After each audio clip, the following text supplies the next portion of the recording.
at the 100 Black Women's Annual Golden Girls Tea at the Fairmont, and I am in great company with Miss Eileen Hernandez and Doris Ward. Ladies, tell me about the importance and significance of attending this tea today. Well, I think you ought to ask that of Doris because she's been such a marvelous member of this organization for many, many years, and she's now one of the officers of it as well. And I'm delighted to be a guest of hers here today. How are you, Ms. Ward? Oh, I'm fine, thank you. Your organization does such great work in the community. Tell me about what this tea means for you. Well, I think it's important to involve Black people, to let them step up to the plate, and to help support this tea. Because when they support the tea, the money that they pay for the tea helps do the things that we need to have done. And Black people, as you know, need stuff all over the United States. And we need organizations in every community in this country to get those things done. You're absolutely right. And you're one of the ladies and trailblazers that have gotten a lot done. And we thank you so much. Hi, Commissioner Francis Luster. It's so good to see you. It is fantastic to see all of these lovely hats and all of these lovely women to celebrate our heritage. The Golden Girls hats and gloves. Thank you for having me here. I'm honored to be at this fabulous event here at the Fairmont in the Crown Room, as you can see, overlooking the wonderful San Francisco Bay Area, and just honored to be amongst wonderful women who do great things in regards to women and children here in the communities of the San Francisco Bay Area and beyond.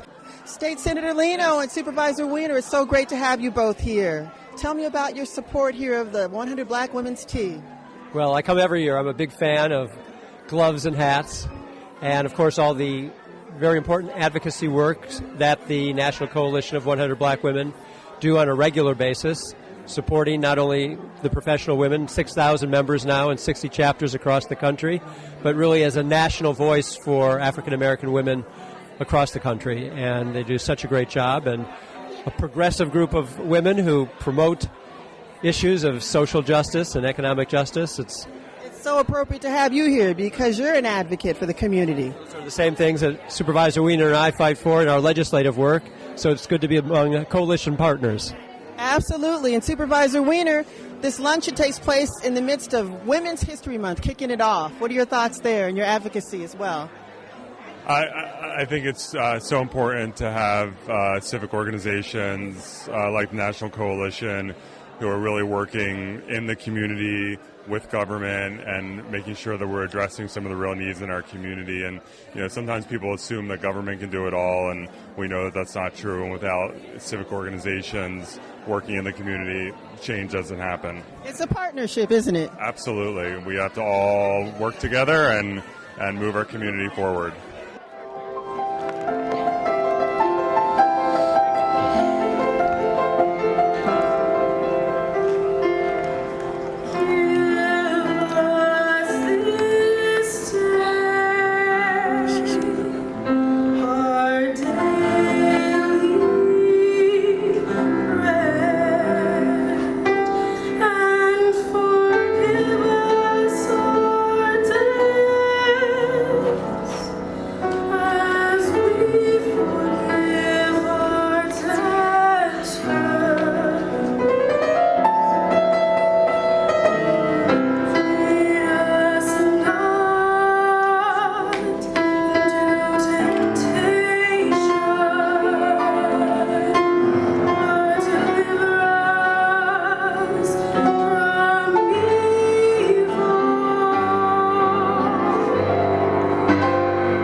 University, we salute the women and the honorees today for their ability to achieve greatness.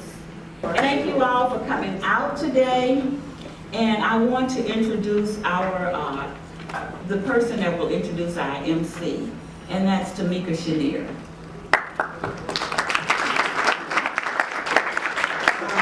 And I am super honored to introduce our fabulous Mistress of Ceremonies, Mademoiselle Renel Brooks Moon, who is our local Bay Area personality, who we love to hear and who we love to see, and who keeps us current on day-to-days here in the Bay Area. So can I get a warm welcome, please?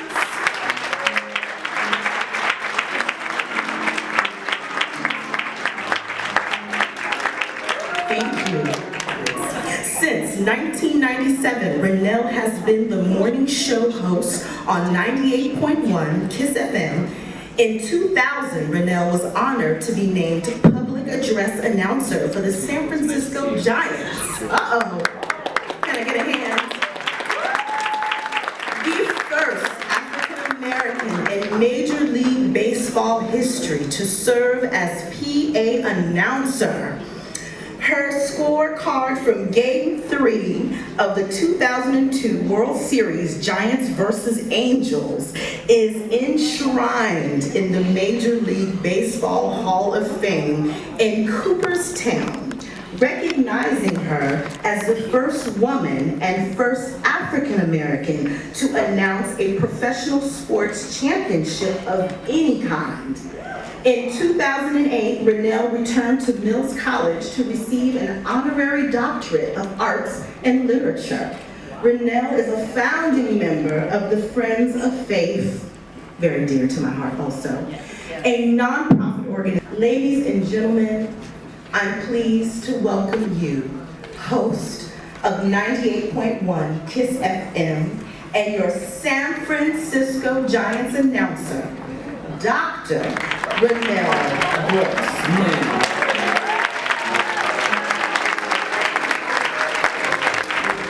I just want to say I love you, Shanelle. You're amazing. So amazing. Well, sisters, look at all of y'all in your hats. By the way, I must get a replica hat from the Queen of England. Make sure I do that for next year, everybody. And fellas, not to be outdone, you're looking quite dapper yourselves. Give yourselves a round. I am so happy to be part of this wonderful event focused on bridging the generations. And as I look around the room, I see many beautiful golden girls, some of my dear friends and respected colleagues. The concept of coming together to honor magnificent women from our own community is one that we hope will certainly continue and absolutely continue as a tradition here in San Francisco. I'm very, very proud to have two young women of color working with me on my KISS FM morning show, both of whom interned for me when they were beginning their careers. And for me to be able to give them this opportunity is so rewarding to me, because when I started out in broadcasting in 1985, now I was fortunate to have several men who were very supportive of me, but truth be told, it was still at that time a good old boys network for real. I didn't have any women in radio, and certainly any women of color, to kind of really guide me and help me out. So I'm just so honored to have this opportunity to be able to support and encourage these young women as they move on in their careers. I was very fortunate, however, to have met, as my career moved on, Pam Moore, Faith Fancher, Barbara Rogers, Valerie Coleman, and the Queen Bee, Miss Belva Davis. Come on now. So fortunate to have them all take me under their wings. Bridging the generations. So important for all of us to show our young people what can be accomplished with hard work, dedication, and passion. Others did it for us, and we must continue to do it for them. And I don't know about you all, but I think our young people need us now more than ever. And we must not let them down.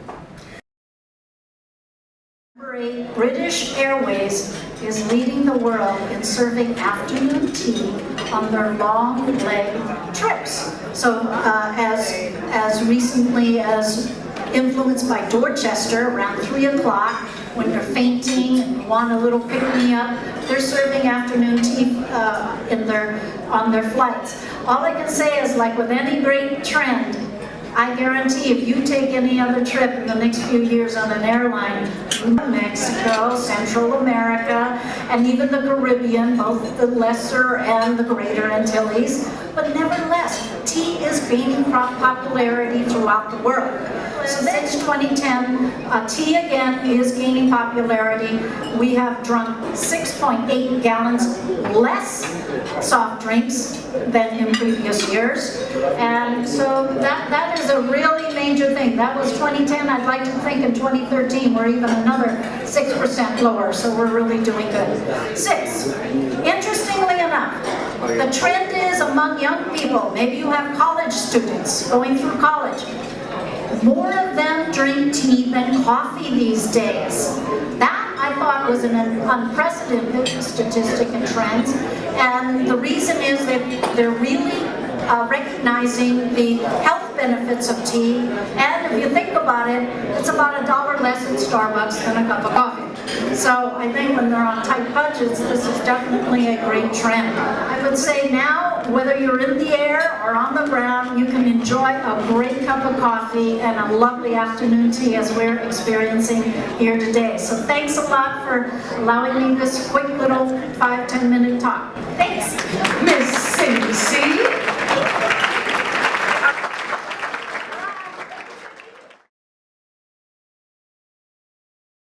Community.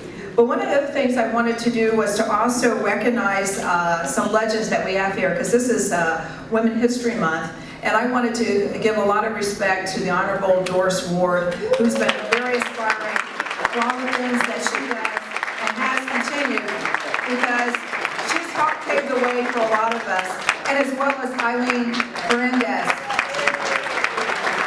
You're welcome. And I know with Eileen and Doris, they've been very inspirational, as well as I've gone through different political moments and deciding on life's journey where to go. And they've been just very inspiring and very encouraging to me. But also I want to congratulate all of the honorees, past and present, of the National Coalition of 100 Black Women, because you're doing a lot of wonderful things, such as I have my dear friend Judge Karen Clopton of the PUC. She's been doing some wonderful work there. Now, I want to also highlight the importance of women owning businesses. And one of the big things is that with women-owned businesses, we have the economic power and the voices to be heard and influence the elections, which we so know from the November election results. And that women can and be elected into office. And that's why it's important that we had the project that was called the 2012 Project, that was by Mary Hughes, to get more women elected. Then also the hard work of the National Coalition, all of the different organizations out there that are pushing for the initiatives of women, including the group called Emerge. Because it's making sure that our voices are being heard and that we're at the table to help influence the decisions. But we can't stop now. Our work is not yet done. Women in our nation and in our world still face so many challenges.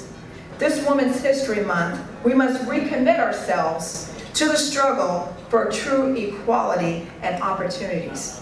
We must remind ourselves how hard we fought to get where we are today.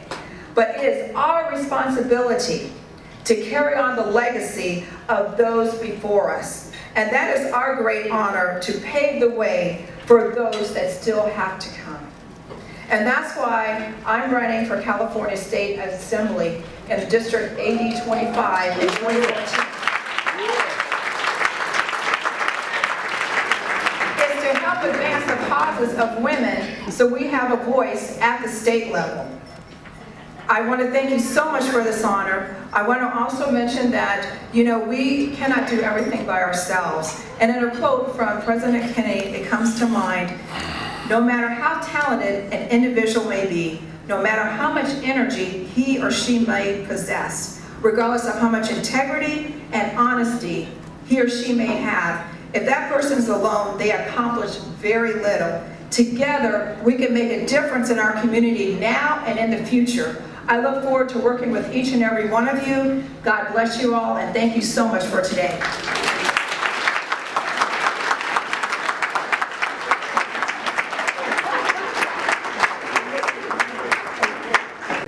All right, it is time now for yet another inspiring musical performance. Ivana has studied piano since she was 5 years old. Her natural ability to play by ear was further developed by the Suzuki method of piano playing. Ivana was trained to play classical music, but in recent years, she has developed a passion for jazz. So I can't wait to hear her play. Here she is, everyone, Ivana!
Artistry. It was amazing to witness. I'm gonna cry. These young people today are just killing me. First of all, we are thrilled and honored to have with us today a woman who has been working tirelessly for us for years on Capitol Hill, Democratic leader, the Honorable Nancy Pelosi.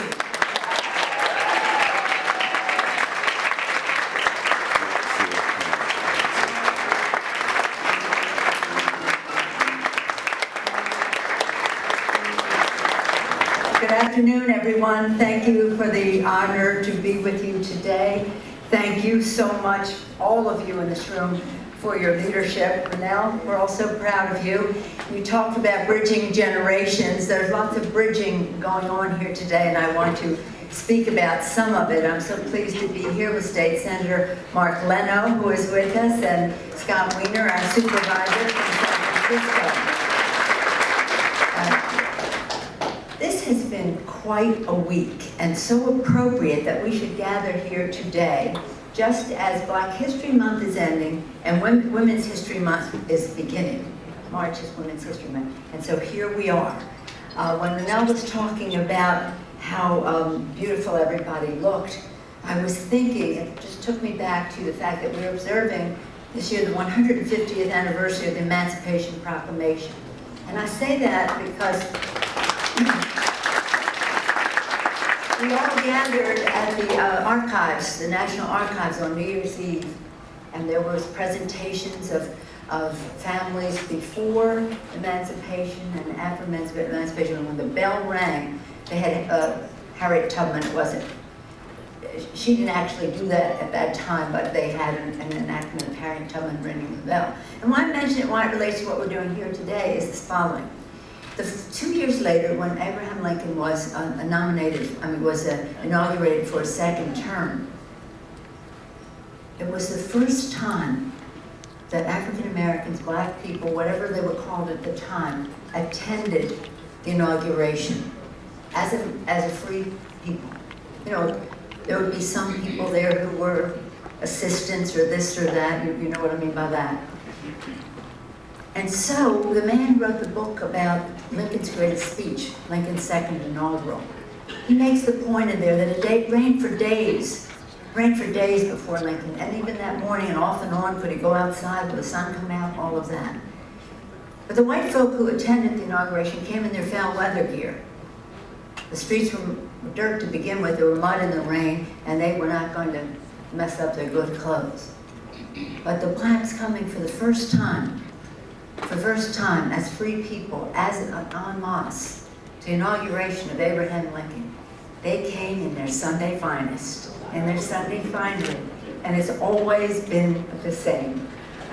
Always been the same. So coming here today, hats and gloves, a replica of the Queen, always about the dignity with which the community always has presented itself.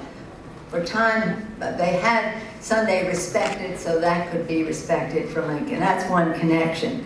I'm glad to be here with Maxine Hickman. I'm sorry, I don't think Eva Patterson is here yet. She gave the keynote address, the speech when my daughter graduated from law school, so we've all been close to her for a while. Alicia, wonderful to be with you, Madam President. So proud of you and Mills College.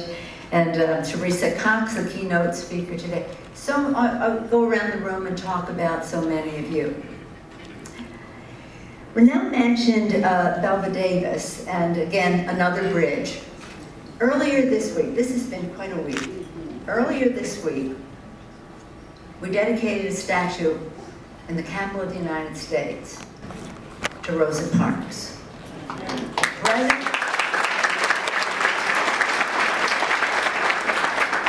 The President of the United States did us the honor of coming to that. Belva Davis did us the honor of coming to that. And especially for you, Renel, I want to say that in my remarks, I had the four leaders, House, Senate, Democrat, Republican, and the President spoke at this ceremony. So in my remarks, I told them that I had invited Willie Mays to the baseball, I don't have to tell you, or anyone, to the ceremony. Willie Mays grew up in Alabama. He knew what went on there. I invited him. He couldn't come because of something, procedure or something, but he sent a beautiful letter which I conveyed to Rosa Parks' family. And in it he talks about how courageous she was and what a difference it made and what an inspiration she was. Oh my gosh, everybody loved it. So Willie Mays couldn't be there, but the President said to me yesterday when we had the big meeting on the sequester, well, you talked about Willie Mays. I took Willie Mays to the All-Star game in Air Force One.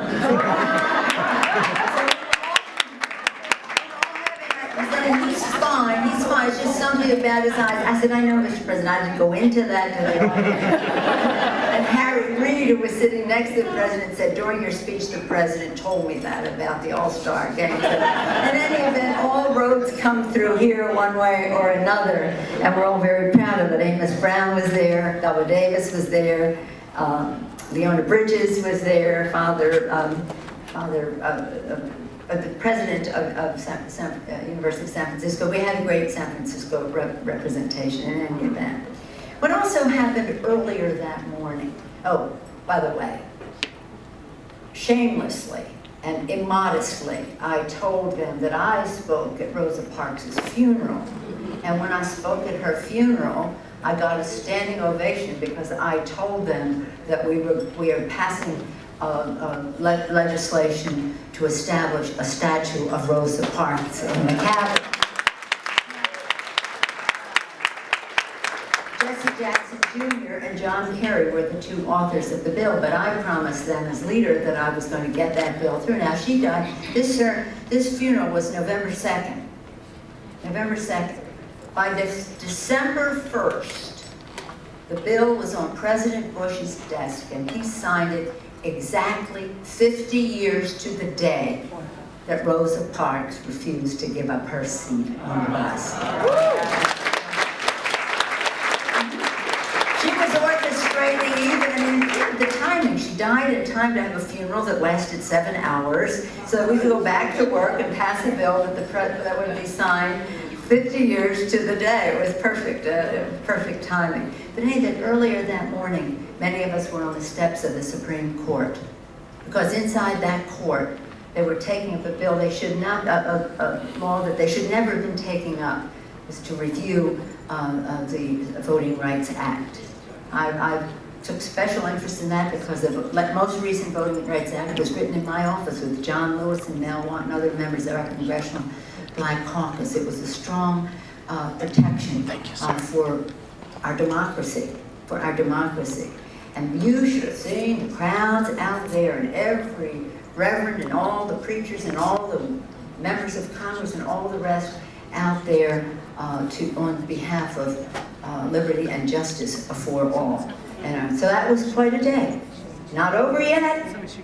We left, and with National Coalition of 100 Black Women, with your help, later in the day, we finally passed the Violence Against Women.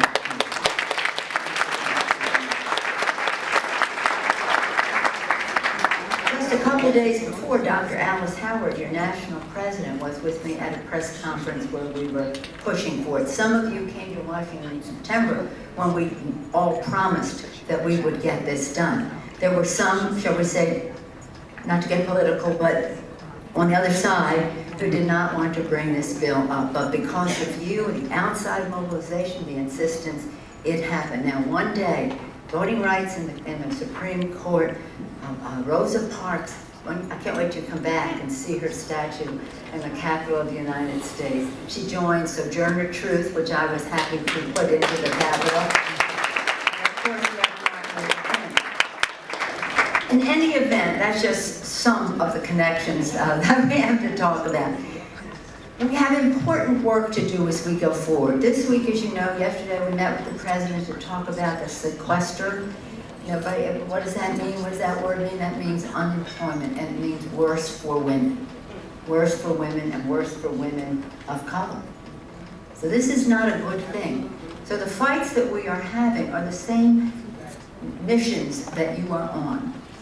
Bridging generations, this particular T about employment and training of young women. The president talked about it in his speech, what he said, that women should have earn a living equal to their efforts.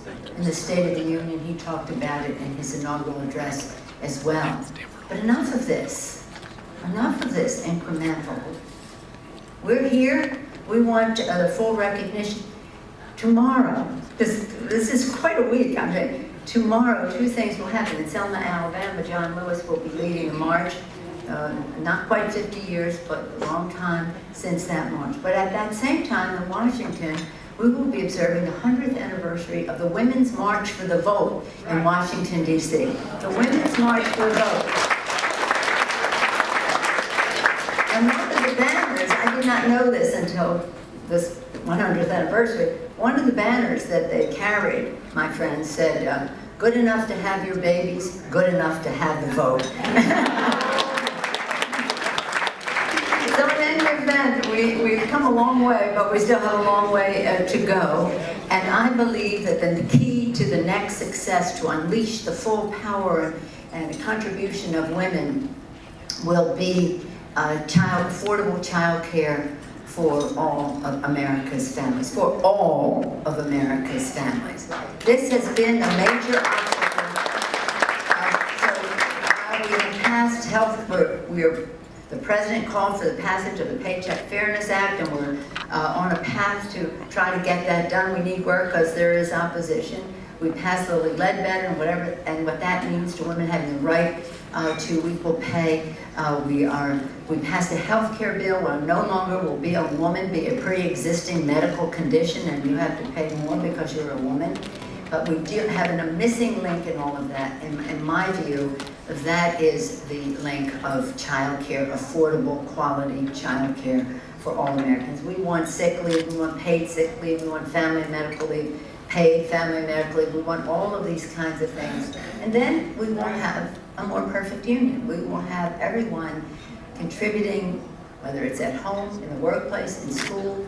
I promise you, if we reduce the role of money in politics, increase the level of civility, make child care available, we will have many, many more women in positions of power, in government, in politics, in the private sector, in the academic world, in the military. We'll have a stronger national security, a better and fairer economy, more wholesome politics, and the rest. Everything you can mention will be more wholesomely affected, more positively advanced by the increased participation of women. So I thank the National Coalition of 100 Black Women for what you are doing to make it so. I look forward to continuing our work together nationally and here at home in San Francisco. And I want to end, Renel, where you began with complimenting Shanelle. Isn't she lovely? Isn't she lovely? And how appropriate that you started with the Lord's Prayer.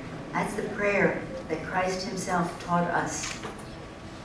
And it continues to have such an enduring value because it is the shared values that we have here today contained in that blessing and in that prayer. And with the national anthem, we will not stop until victory is ours. Thank you all very much.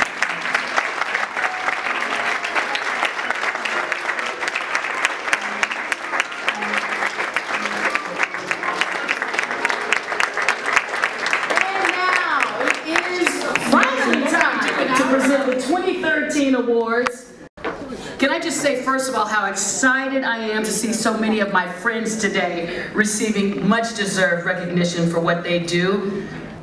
Now when the honorees are presented to you this afternoon, you will hear in their introductions and read in their biographies terms such as the first, the founder, the creator, innovative entrepreneur.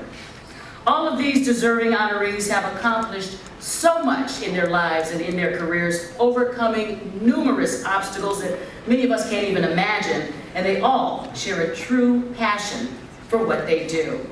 So I cannot wait for all of you to meet them, but right now I do want to acknowledge our very special guests who are in the house, lending their support this afternoon. And we are family, and I got all my sisters with me. Congratulations on the occasion of being honored with the, for Maryland French Speller, congratulations on the occasion of being honored. Yes! With the Health Award at the 8th Annual Generations event by the National Coalition of 100 Black Women Incorporated, San Francisco chapter, I commend your efforts to enrich our lives while serving as a distinguished leader in our community.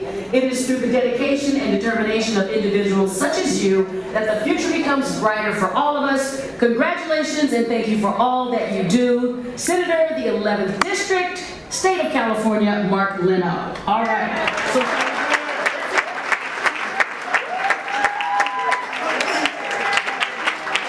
I just want to say thank everyone. Thank you for engaging me with these honors, and that's all I have to say.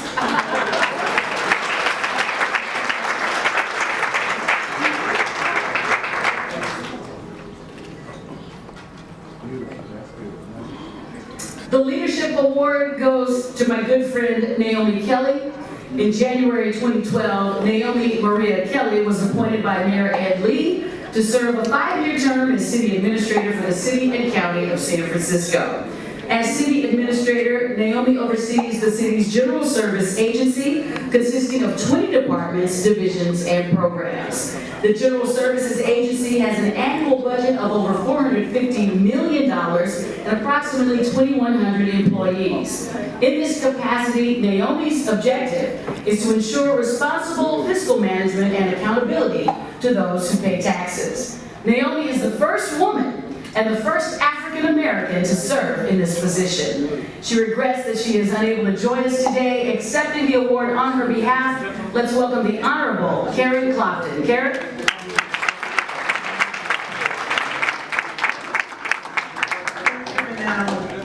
Naomi couldn't be here today because of family commitments. Family is first, and it's first for all of us.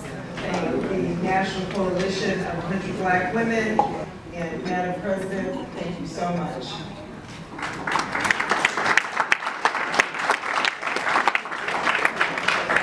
Next up, the recipient of the Community Service Award. Catherine Summers, registered nurse and president, NCNW Adopt a School program. And I cannot even begin to tell you all how much I love this woman. For 52 years, Catherine J. Summers has been committed to serving others. As a registered nurse, she performed her job well. Catherine is president of the NCNW Adopt a School program, founding member and CEO of the Bayview Imani Breast Cancer Support Group, and founder-facilitator of the Jenkins Summers Memorial Scholarship Fund, raising money to support African American nursing students at City College of San Francisco. She also serves with me on the board of the Friends of Faith Breast Cancer Foundation. Ms. Catherine is very passionate about her work in the community, and she is actively involved with issues on breast health and other health disparities in the African American community.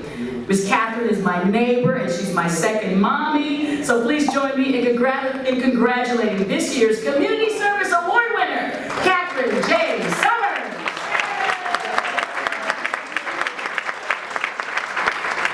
Thank you to everyone. I'm just a humble person. I do what I do, not for recognition, but because I love doing it. And I will continue to do it as long as I can put one foot in front of the other. As you get older and everything, you get slower. On now to another dear friend of mine who's receiving the Trailblazer Award.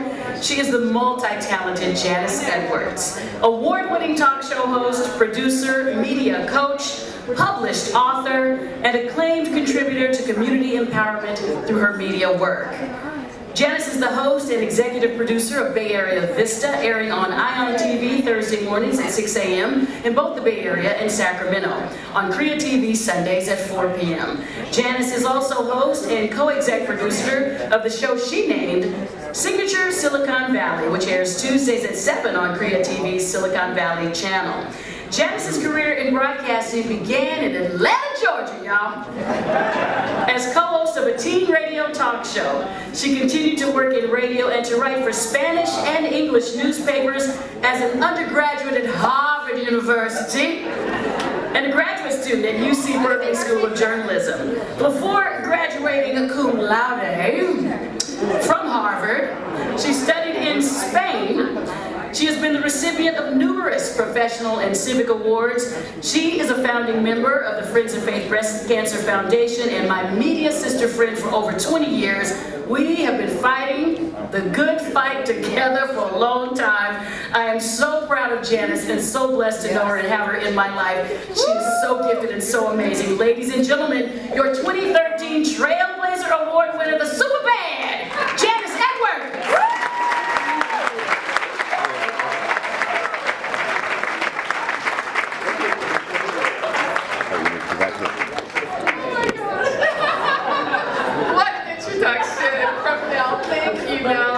I love you too, and this is, thank you Dr. Hickman and the 100 Black women of San Francisco, and I have to start with thanking God.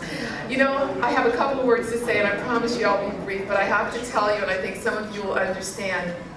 As I was sitting here, and Teresa, you so eloquently talked about your family, and thank you again for everything. And my mom was ill for over 16 years, and she passed July 2nd, 2011. And right now, her presence is so strongly with me that it's just brought tears to my eyes.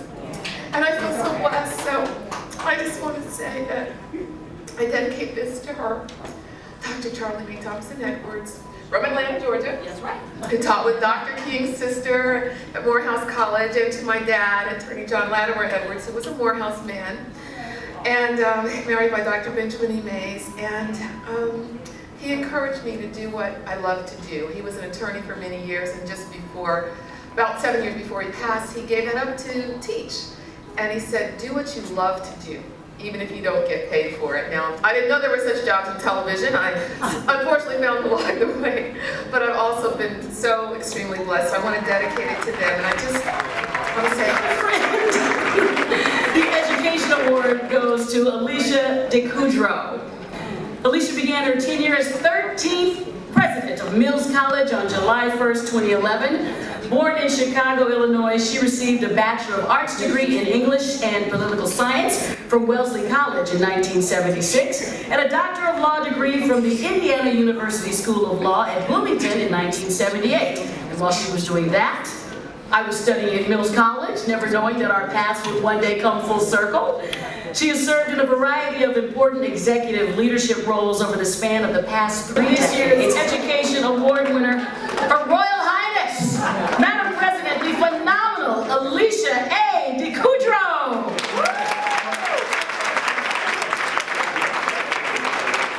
I'm proud to say that Mills is living proof of the power of educating women, and I think we just heard a little bit more from someone who is proof of the power of educating women. Since its founding, Mills has empowered women to overcome social barriers that have excluded them from educational and career opportunities. I'm proud to say that I have won every case that I went on foreclosure.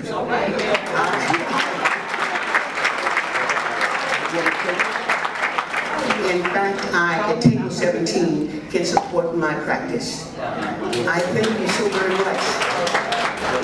I thank you so very much for the recognition and honoring services. And your presence. The show-stopping one-woman powerhouse herself, 2013 Arts Award recipient Felicia Gaston. Felicia has been hailed by Tom Peters, Executive Director of the Marin Community Foundation, as a one-woman powerhouse, a leader and teacher who has the ability to match passion with results. Her latest undertaking is the formation of a new organization, Phoenix Project of Marin, and the mission is to develop a wide range of preventative, intervention-centered, and results-oriented programs designed to address and bring resolution to the many challenges facing youth in Marin City. Hello, my name is Cecilia Thomas, and I am the Community Health Programs Manager at California Pacific Medical Center. I'm also the incoming Director of the African American Breast Health Program at CPMC. I want you to know that it's extremely important, as we've said and heard throughout this afternoon, that women's health is extremely important. And I'm sort of compelled to tell you that in 2012, 73 black women had mammograms. That's not enough. That is not enough. And we have to do a bit of a better job in 2013. So thank you very much for recognizing. We absolutely love and admire all of you so much and appreciate everything that you do. And I do believe, Madam President, that we have accomplished what we set out to do here today. We have successfully bridged the generations, ladies and gentlemen. And now for a special presentation, I'd like to bring to the podium President Emeritus, Chartering President, and founding member of the San Francisco chapter of the National Coalition of 100 Black Women. Please welcome Eileen Murphy Reed.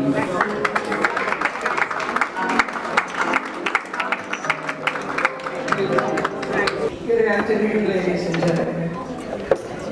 Normally, the role of a founding member is to cover the last year of what has happened within the chapter, as well as the good things as well as the bad things. If we have them, we don't have bad days. We just do lots of good things, and we appreciate so much having you come. Now, if you recall, 2 years ago, all of you worked the Tuskegee Airmen to death. Everyone wanted them to come. You know they're up in age, but they came anyway. They were happy to do it. But they are getting old. My husband Benjamin is also a Tuskegee Airman.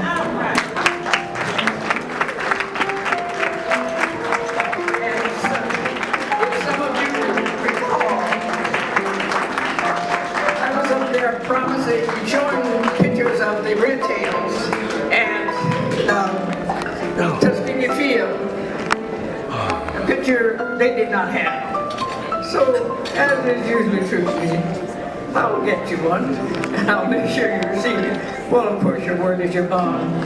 And my mother taught me never break your promise to anyone, especially the red tails. So, I want to have you share with me what I put together for the Tuskegee Airmen. They were not able to attend.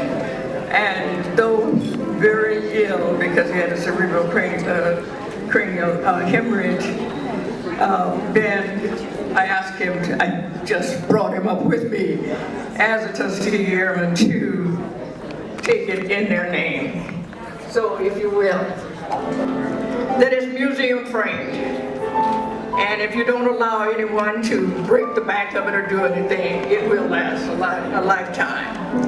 There are two of the photos, and we took special care to make sure that it was something for them to remember in their chapter in Alameda. So, enjoy with me and appreciate with them this presentation of the Tuskegee Airmen, the red tail, as is indicated by the red, just a very self-reflection.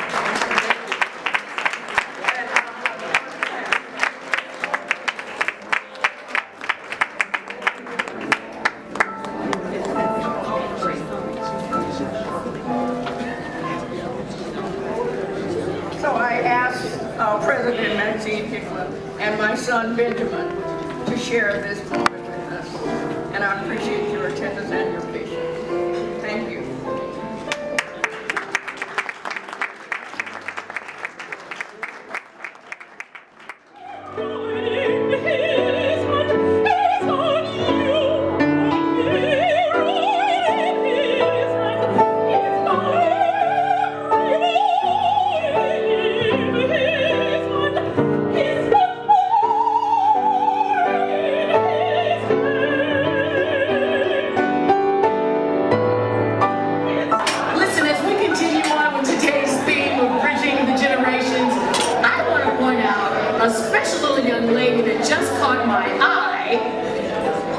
And she is our future. I don't know her name, but she's got her tiara on her head and she looks amazing. Sweetheart, can you stand up on your chair so everybody can see you?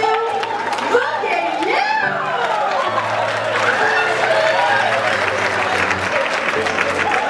We're expecting big things from you in the future, little lady. She looks nice. Look at her. Work the room, baby girl. Work the room.